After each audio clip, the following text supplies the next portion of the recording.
प्रभु यीशु मसीह का धन्यवाद करता हूं, उसकी हर एक आशीषों के लिए, उसके उपकारों के लिए, उसकी उस सुरक्षा के लिए जिसकी बदौलत हम और आप आज जिंदगी जमीन पर है।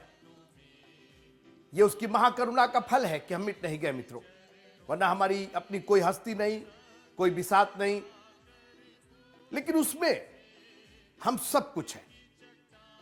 वो हमें जयवंत से भी बढ़ करके बनाता है, जो हम कभी सोच नहीं सकते वो हमारे लिए करता है मित्र।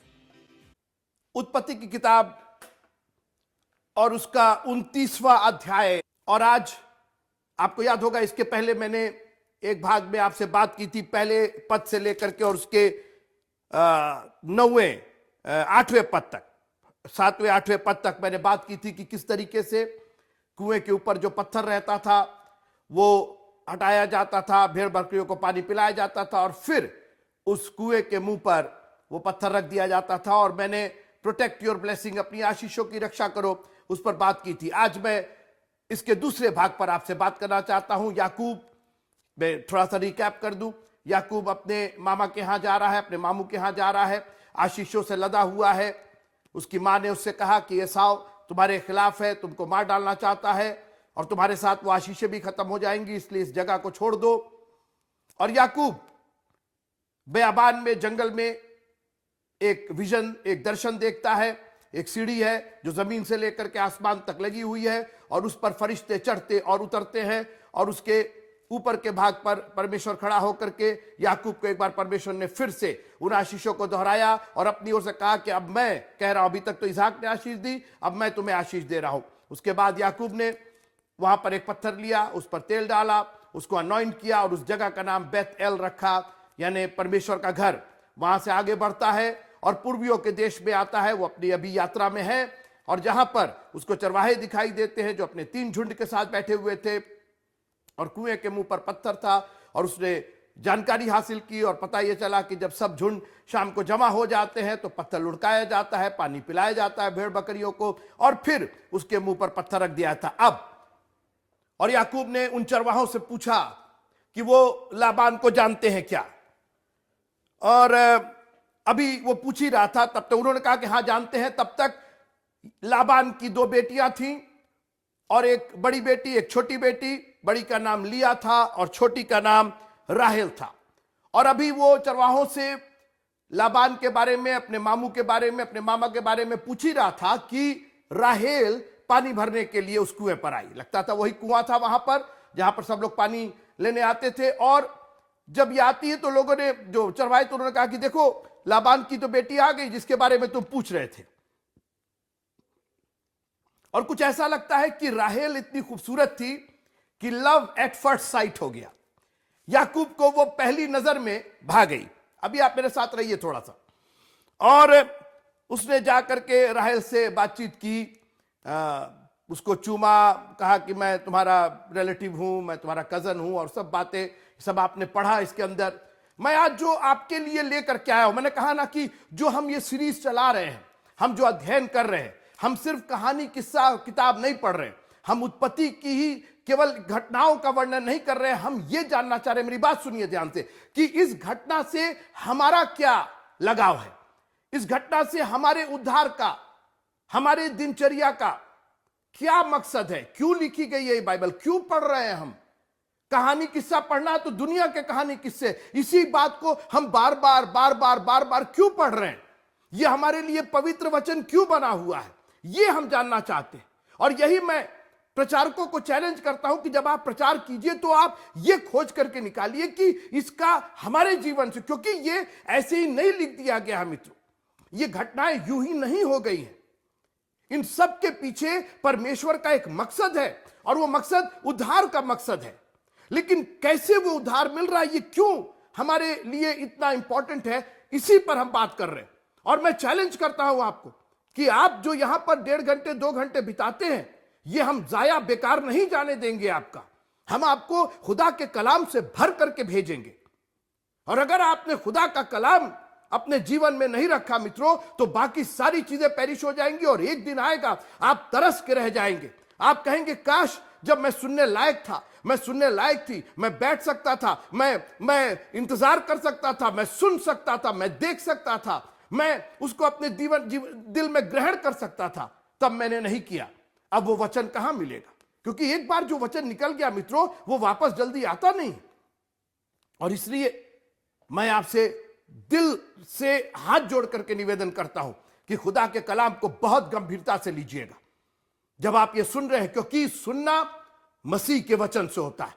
कहीं भी जाकर के कुछ भी मत सुन लीजिए, क्योंकि कहीं ऐसा ना हो कि मसीह का वचन ना हो और दुनिया की चीज आप सुने जा रहे हैं। Make sure what you are listening is the word of God. याकूब अपने मामू के यहां पहुंचता है, वो कहानी भी आप सब जान रहे हैं। याकूब वहां जाता है अपने मकसद से, दो चीज, एक तो उसको बचना था एसाव से, मगर यहां आकर के उसका मन राहेल की ओर लग गया और वो राहेल से विवाह करना चाहता था, शादी करना चाहता था, उसको अपनी पत्नी बनाना चाहता था।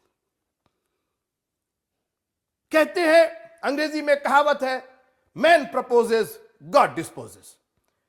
इंसान तो युक्ति करता है, इंसान तो कल्पना करता है, मगर अगर वो कल्पना प्रभु की नहीं है, अगर वो मर्जी प्रभु की नहीं है, तो वो कभी पूरी नहीं होगी। और इसलिए आज मैं विषय यही है कि अपनी कल्पनाएं प्रभु पर डाल दो, अपनी योजनाएं, अपनी सोच प्रभु पर डाल दो। कहीं ऐसा ना हो कि आपकी सोच प्रभु की सोच से बिल्कुल फर्क हो, आपकी प्रभु की सोच में आपकी सोच हो ही ना। और राहेल याकूब की सोच में थी। याकूब राहेल से शादी करना चाहता था, मुझको यहां नौकरी करनी है, मुझको यह करना है, मुझको वो कर, यह आपकी सोच है। Is it the will of the Lord? और एक बात सुन लीजिएगा, मैं यहां पर कह रुकना चाहता हूं कि हो सकता है कि आपकी सोच आपके कार्य में तब्दील हो जाए, जो आपने सोचा वो हो जाए, यह भी हो सकता है, मगर कहीं ऐसा तो नहीं है कि उसके अंत में मृत्यु हो, उसके अंत में नाश हो। लिखा है कि उसने इस्राएलियों के लिए, उसने उनको मुंह मांगा वरदान तो दिया, मगर उनके प्राण को सुखा दिया। मनुष्य सारे जगत को प्राप्त करे। कहीं यीशु मसीह ने नहीं कहा कि जगत को खबरदार, जगत की बात मत करना, डोंट गो दैट वे, जगत ठीक नहीं है। नहीं, बोला जगत तो तुम प्राप्त कर सकते हो, but not on the cost of your soul. अपनी आत्मा के कीमत पर संसार को मत हासिल करो, क्योंकि हम लोग की सोच तो संसार को पाने की है ना। हम लोग आत्मा को तो बलि चढ़ा देते, आत्मा कह रहे आत्मा जाए भाड़ में। और इसीलिए संडे मॉर्निंग हमारे लिए इतना भारी हो जाता है, क्योंकि आत्मा की कीमत पर हम दुनिया को हासिल करना चाहते हैं। और आज मैं आपको ऐलान करता हूं और चुनौती देता हूं कि दुनिया की चीजों को हासिल करने के चक्कर में अपनी जान का जोखिम मत उठाइए मित्रों। ये दुनिया की चीजें आपके जान से ज्यादा कीमती नहीं है। कहीं ऐसा ना हो कि दुनिया को पाने के चक्कर में आप हर दिन अपनी जान को हलाल किए जा रहे हैं। और इसलिए आपका हर कदम, आपकी हर सोच खुदा की सोच होनी चाहिए। मैं आपको नीति वचन में ले चलना चाहता हूं। नीति वचन, नीति वचन, नीति वचन और उसका 16वां अध्याय।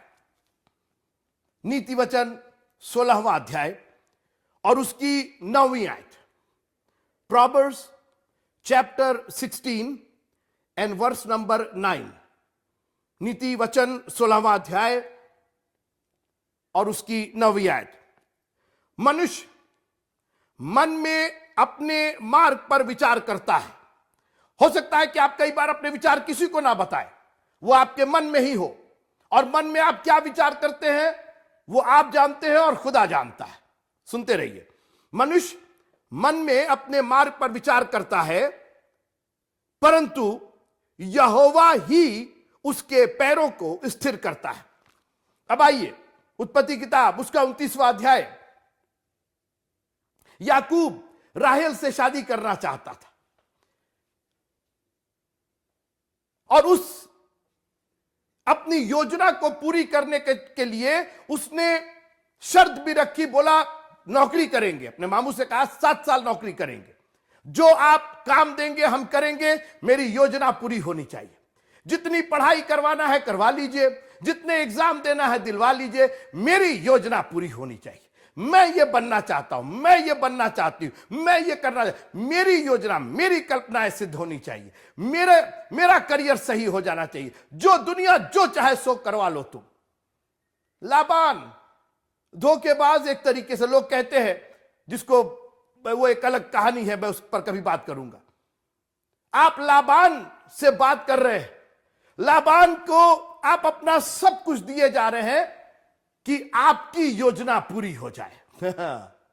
दुनिया को सब कुछ दिए जा रहे हैं, अपना वक्त दे रहे हैं, अपना पैसा दे रहे हैं, अपना दिल दे रहे हैं, अपना दिमाग दे रहे हैं, अपना घर दे रहे हैं, अपना द्वार दे रहे हैं, अपने रिश्ते दे रहे हैं, अपने खानदान दे रहे हैं, everything to the world to gain your dreams, अपने सपनों को पूरा करने के लिए। मनुष्य मन में तो कल्पनाएं करता है, मनुष्य अपने मन में अपने मार्ग का विचार करता है, और याकूब यही कर रहा था। और आज हम और आप याकूब से कहीं बहुत बेहतर नहीं है। आज हम भी खूब मन में कल्पनाएं करते हैं, खूब सोचते हैं ये बन जाए वो बन जाए, और कई बार अपने लिए नहीं तो अपने बच्चों के लिए सोचने लगते हैं, अपने हस्बैंड के लिए, अपनी वाइफ के लिए, अपने, बस कितना संसार में हमारे ड्रीम्स पूरे हो जाए। और होता क्या है, अंत में हमारे प्राण सूख जाते हैं। सब कुछ 10 अंश लाने के लिए हम 10 अंश की चोरी करके संसार को देते हैं कि हमारे सपने पूरे हो जाए। 10 अंश क्यों नहीं दे पाते? ऐसा थोड़ी है कि आपके पास नहीं है, आपके पास बहुत अच्छे से है और आप दे भी सकते, मगर आप इसलिए नहीं देना चाहते क्योंकि आप अपनी कल्पनाओं को पूरा करना चाहते, अपने मार्ग को सिद्ध करना चाहते, अपने सपनों को पूरा करना चाहते। लेकिन याद रखिएगा, प्रभु ही आपके मार्ग को स्थिर करेगा। अगर खुदा, मैं एक नहीं 1000 उदाहरण दे सकता हूं, और मैं खुद उन्हीं में हूं। मैं भी जब अपना सोचता था, ठीक है, सपने थोड़ी देर के लिए पूरे हो जाते थे, मगर प्राण सूख जाते थे मित्र।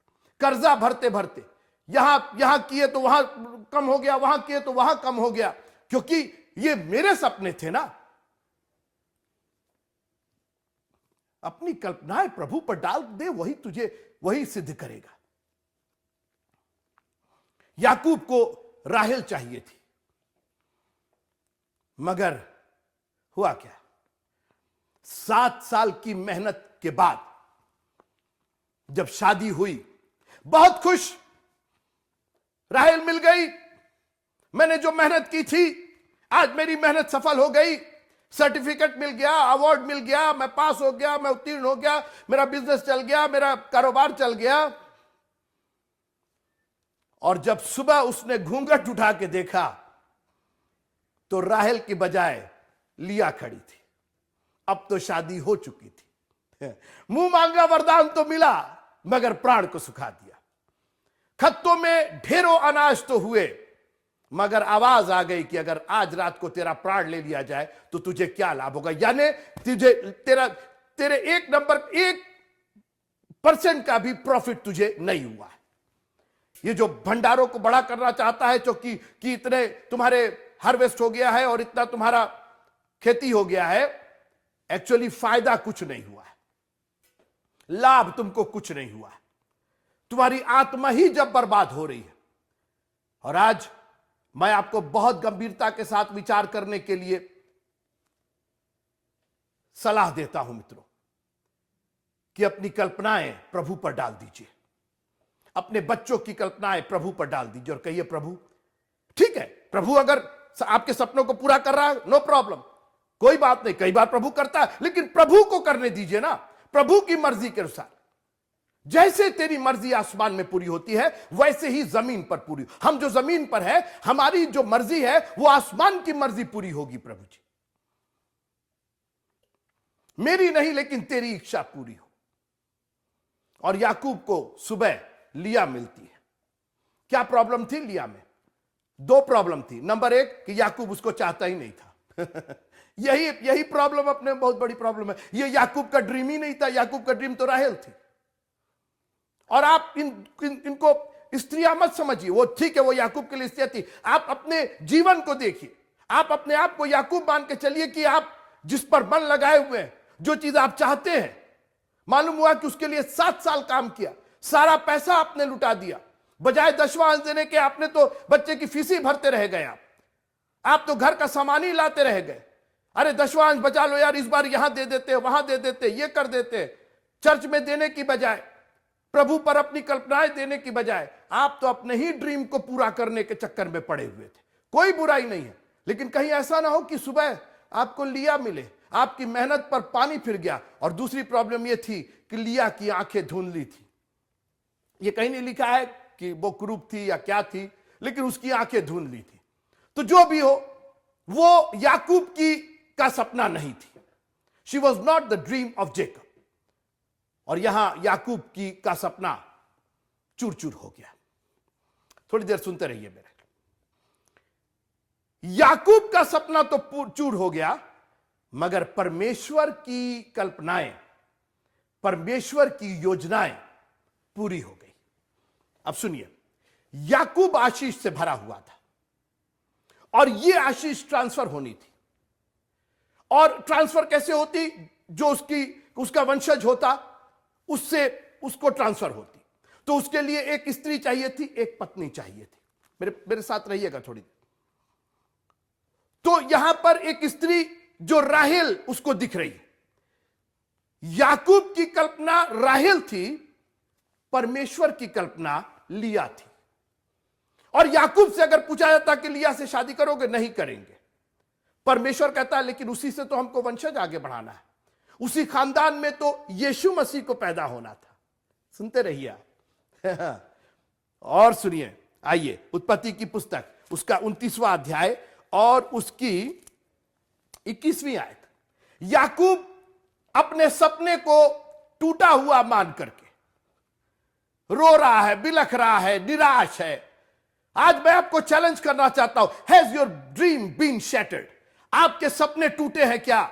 बजाय निराश होने के, start looking the answer from God. हो सकता है कि खुदावंद की नजर में वो सपना बनता हुआ दिखाई दे रहा हो। आपकी नजर में वो सपना चूर चूर हो गया, आपकी चाहत खत्म हो गई। जिसको आपने चाहा था उसको वो आपको नहीं मिला, ये नौकरी नहीं मिली, वो कारोबार नहीं मिला, वो बिजनेस नहीं मिला। कोई बात नहीं, कहीं प्रभु की कुछ और योजना तो नहीं है? सुनिए प्रभु की योजना। 29वां अध्याय उत्पत्ति का और उसकी 31वीं आयत। उत्पत्ति का 29वां अध्याय और 31वीं आयत। Genesis chapter 29 and verse number 31।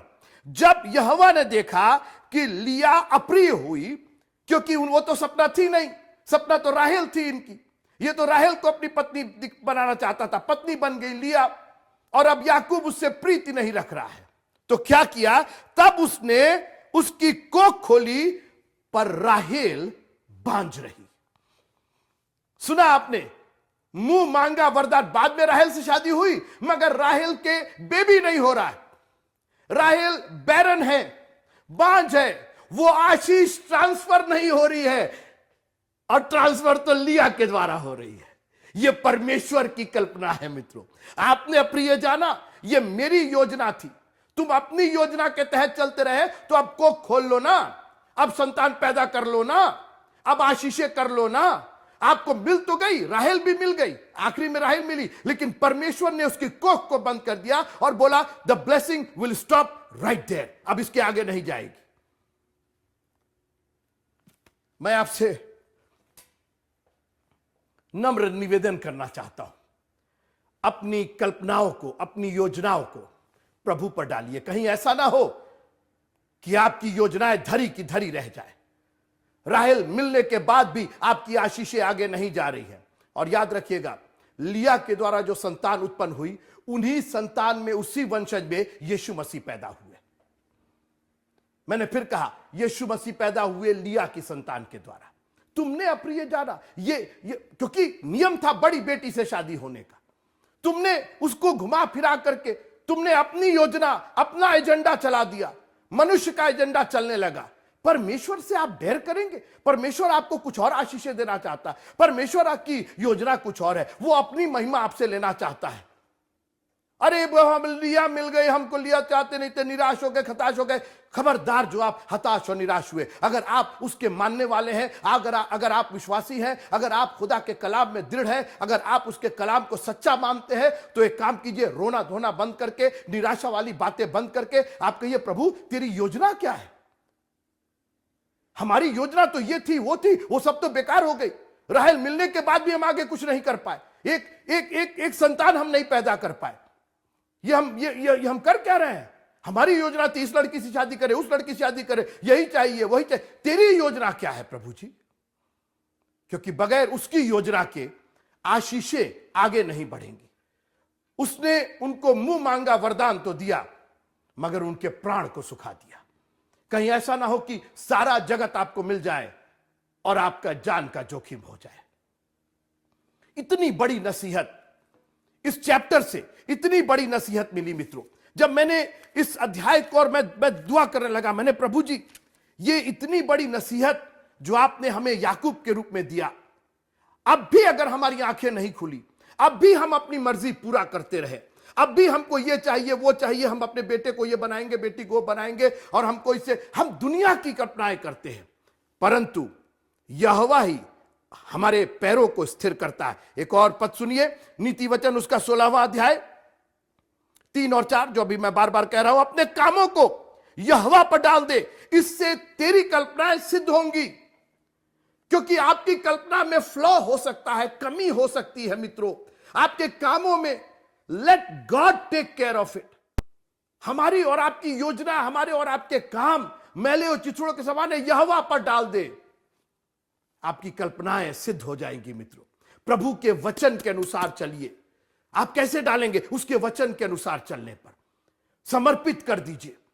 कह दिया, हन्ना ने कह दिया कि बेटा होगा तो तुझे मैं दूंगी। यह है अपना, जो उसकी कल्पनाएं थी, उसकी जो योजना थी कि मुझे बेटा चाहिए, मगर वो बेटा मैं तुझे दूंगी। आहा क्या बात है। और उसकी कल्पना सिद्ध हो गई मित्रों, हन्ना को बेबी मिल गया। यहोवा ने सब वस्तुएं विशेष उद्देश्य के लिए बनाई है। लिया, लेकिन लिया, अरे वो तो उसकी आंखें धुंधली है, उसकी आंखें, वो तो देख नहीं पाती, मोटा चश्मा लगाती है, या जो भी था, वो अप्रिय थी याकूब को, वो अप्रिय थी लिया, उसको प्यार नहीं करता था। लेकिन याकूब भूल गया कि परमेश्वर हर एक चीज किसी योजना के अनुसार बनाता है। फिर से सुनिए, यहोवा ने सब वस्तुएं विशेष उद्देश्य के लिए बनाई थी। यह सिखाने के लिए 2019 में परमेश्वर ने हमें और आपको सिखाने के लिए वो घटना की कि अपनी योजना पर मत चलना, तुम्हारी योजना बहुत दूर तक नहीं जाएगी। अपने काम, अपनी कल्पनाएं मुझ पर डाल दो, मैं ही उसको सिद्ध करूंगा। अगर तेरी मर्जी हो खुदाबंद, तो मैं यहां जाऊंगा, मैं वहां जाऊंगा, मैं ये करूंगा, वो करूंगा। If it is the will of the Lord, अगर ये परमेश्वर की मर्जी हो, परमेश्वर की मर्जी को, परमेश्वर के कलाम को, परमेश्वर के प्रेम को, परमेश्वर के भवन को अपनी जिंदगी में सबसे प्रायोरिटी दीजिएगा। इसको छोड़ के कुछ और करेंगे, पास ही नहीं होंगे, आप उत्तीर्ण ही नहीं होंगे। लोग आते हैं हमसे दुआ कराने के लिए, कई बार वो संडे को छोड़ करके ये करने जा रहा है, जाए भैया जो करना करो, लेकिन दिल से दुआ निकलती नहीं है, क्योंकि आपकी कल्पनाएं सिद्धि नहीं होंगी ना। फायदा क्या? ठीक है बच्चा पास हो गया, नहीं दुआ कराया तब भी पास हो गया, मगर प्राण तो सूख गए, कल्पनाएं नहीं सिद्ध हुई। खेत में अनाज तो हो गया, भंडार भी बड़े बन जाएंगे, मगर जान निकल जाएगी तो क्या, कितना लेके खाओगे? मनुष्य सारे जगत को प्राप्त करे, प्राप्त तो कर लिया, मगर अपने जान का जोखिम है, जान नहीं बचा पा रहे। और आज बहुत से लोग दुनिया को प्राप्त करने के चक्कर में अपने जान की कीमत लगाए हुए। मैं आपको चैलेंज करना चाहता हूं, परमेश्वर के सामने बहुत नम्रता और दीनता के साथ परमेश्वर को चैलेंज मत कीजिएगा और कहिएगा, खुदावंद मेरी नहीं लेकिन तेरी इच्छा पूरी हो। कहीं ऐसा ना हो कि राहेल मिल भी जाए तो उससे कोई फायदा ना हो, क्योंकि आपने लिया को प्रिय जाना, आपने एक उद्देश्य के लिए उसको, उसकी आंखें धुंधली की थी, एक उद्देश्य के लिए उसकी शादी मुझसे हुई। मुझे नहीं पसंद था, लेकिन कहीं अगर आपका उद्देश्य है तो प्रभु जी वेल एंड गुड, तेरा धन्यवाद हो।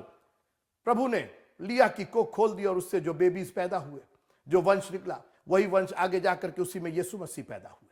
कितनी बड़ी योजना हम और आप कि जो देखने की सीमा है इतनी नजदीक की है, केवल उसकी आंखें धुंधली है, मोटा चश्मा पहनती है, उसको दिखाई नहीं देता, उसको दिखाई, मतलब हम लोग इतने ही दूर देख पाए।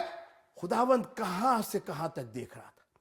कई बार हम और आप सोचते हैं अरे मेरा बच्चा ये, मेरी बेटी ये, मेरा बेटा वो, मेरा खानदान ये, ठीक है अभी तो ठीक दिखाई दे रहा, कहीं ऐसा नहीं है कि आगे जा करके सब चीज दांव पर लग जाए, प्राणों का जोखिम उठा ले।